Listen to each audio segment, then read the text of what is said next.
नमस्कार दोस्तों। जब भी हम शेयर बाजार की बात करते हैं तो सबसे पहले बड़े नाम सामने आते हैं। रिलायंस, टीसीएस, एचडीएफसी और ये लार्ज कैप स्टॉक्स हैं। लेकिन इनके बीच एक ऐसा हिस्सा है जिसे अक्सर नज़रअंदाज किया जाता है, मिड कैप कंपनीज का। ये वो कंपनियां हैं जो टॉप 100 से छोटी होती हैं लेकिन स्मॉल कैप से कहीं ज़्यादा इस्टेब्लिश्ड यानी ट्रांजिशन जोन में होती हैं। आज के मिड कैप्स कल के लार्ज कैप्स बन सकते हैं। भारत का इक्विटी मार्केट अभी एक मोड़ पर खड़ा है। 2020 से 24 तक मिड कैप्स ने करीब 250% से भी ज़्यादा की रैली दी, लेकिन 2025 की शुरुआत में शार्प करेक्शन भी आया। निफ्टी मिड कैप 100 18% गिरा, स्मॉल कैप 250 करीब 21% गिरा। अब रिकवरी हो रही है, वैल्यूएशन स्टेबलाइज हो रहे हैं। तो एक बड़ा सवाल है, क्या यह समय मिड कैप्स में एंट्री लेने का सही समय है? तो जानते हैं रिसेंट परफॉर्मेंस कैसा है। रोलर कोस्टर राइड 2024 में जब बुल रन पीक पर था, मिड और स्मॉल कैप्स में वैल्यूएशन बबल बन गया। फिर करेक्शन ने हवा निकाल दी। निफ्टी मिड कैप 100% गिरा, निफ्टी मिड कैप 100 करीब 18% गिरा, माफ कीजिएगा, स्मॉल कैप 250 करीब 21%। लेकिन मार्च 2025 के बाद रिकवरी शुरू हुई। आज मिड कैप 150 लगभग 21,300 पर ट्रेड कर रहा है, जो अभी भी पीक है लेकिन 5% नीचे। यानी इन्वेस्टर्स के लिए ये टाइम करेक्शन का फेज है। प्राइस स्टेबलाइजेस हो रही हैं, वैल्यूएशन कूल ऑफ हो रहे हैं। लार्ज कैप स्टडी रहे लेकिन मिड और स्मॉल कैप्स ने हाई वोलेटिलिटी दिखाई। इससे साफ है कि मिड कैप इन्वेस्टिंग स्टडी नहीं होती लेकिन रिवार्ड पोटेंशियल भी काफ़ी बड़ा होता है। But why mid cap deserves such attention? Mid cap एक इंटरेस्टिंग इतना क्यों है? लॉन्ग टर्म में ये ग्रोथ कंपनीज बनते हैं। 2005 से 2024 तक निफ्टी मिड कैप 150 ने कंसिस्टेंटली निफ्टी 50 को आउट परफॉर्म किया है।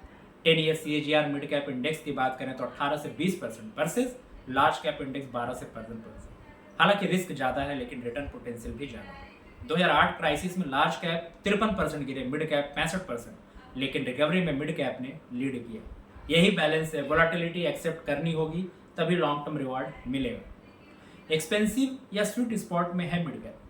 अगर ट्रेलिंग पी देखें तो निफ्टी 50 का 22 गुना, निफ्टी 100 का 23 गुना, निफ्टी मिड कैप 150 का 33 गुना और स्मॉल कैप 250 का 32 गुना। यानी मिड कैप वैल्यूएशन अभी भी एलिवेटेड है, लेकिन करेक्शंस के बाद में ये 40 टाइम्स टू 33 टाइम्स पर आ गए तो कूलिंग साइन है। वैल्यूएशन का मतलब यह है कि मार्केट अब भी फ्यूचर ग्रोथ पर बेट लगा रहा है। अगर अर्निंग्स ग्रो करती है यानी 15 से 18% CAGR जैसा अनुमान है तो ये वैल्यूएशन डाइजेस्ट हो जाएंगे। कर क्या क्या मुख्य कारण है? जैसे domestic factors, GST reform, tax slab simplification, consumption boost, RBI rate cuts और CRR रिडक्शन, जिससे लिक्विडिटी सपोर्ट मिला।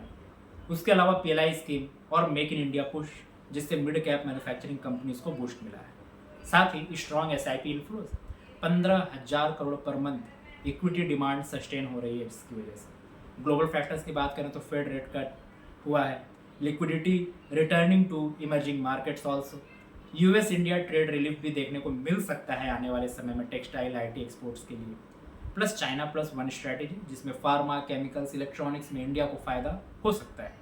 टेलविंड साफ सिग्नल देते हैं कि अगले 12 से 24 महीनों में मिड कैप आउट परफॉर्म कर सकते हैं। मिड कैप सेक्टर वाइज अलग तरह से बिहेव करते हैं। Pharma and health care, API export, hospital chains, insurance, consumer facing, FMCG, निश प्लेयर्स, रिटेल ऑटोज, अलग अलग तरीके से।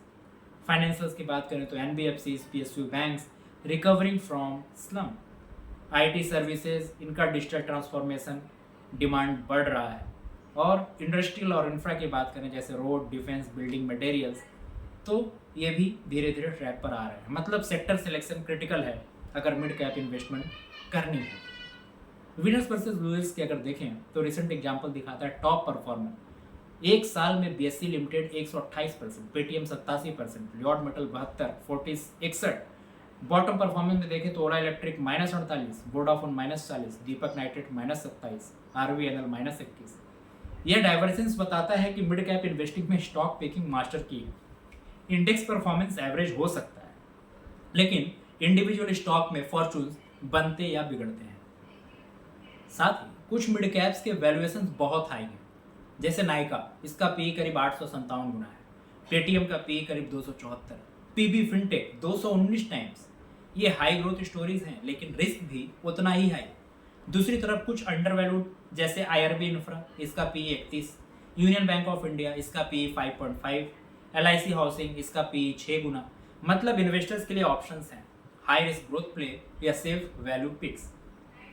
एंड यहाँ पे caution is the key, over valuation risk. अगर अर्निंग्स डिसअपॉइंट हुए, वैल्यूएशन क्रैश कर जाते हैं। ग्लोबल स्लोडाउन हुआ, एक्सपोर्ट हेवी मिड कैप पर काफ़ी भारी असर पड़ता है।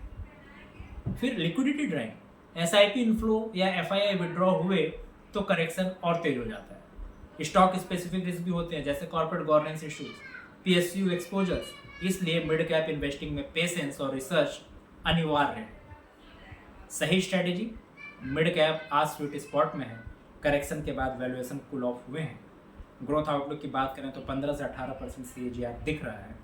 डोमेस्टिक लिक्विडिटी स्ट्रांग है, टेल विंड्स भी सपोर्टिव है, लेकिन ये बाई एंड फॉरगेट वाली कैटेगरी नहीं है। सिलेक्शन काफ़ी जरूरी है, हाई क्वालिटी नेम्स चुनें, लॉन्ग टर्म होराइजन यानी 3 से 5 साल का सोच रखना है। म्यूचुअल फंड या ETF भी सेफर रूट है। तो फाइनल नोट, मिड कैप्स में पैसा तभी लगाएं जब आप वोलेटिलिटी टॉलरेट कर सकते हैं और क्वालिटी बिजनेस चुन सकें। पेशेंस और डिसिप्लिन के साथ ये सेगमेंट आपके पोर्टफोलियो का सबसे बड़ा ग्रोथ इंजन बन सकता है। एंड याद रखिए, ये जानकारी सिर्फ शिक्षा हेतु है, इसका इन्वेस्टमेंट या निवेश सलाह से लेना देना कुछ भी नहीं है। इन्वेस्ट करने के पहले अपने फाइनेंशियल एडवाइजर से बात जरूर करें। तब तक के लिए धन्यवाद, मिलते हैं अगले वीडियो में किसी और स्टोरी के साथ। Thank you.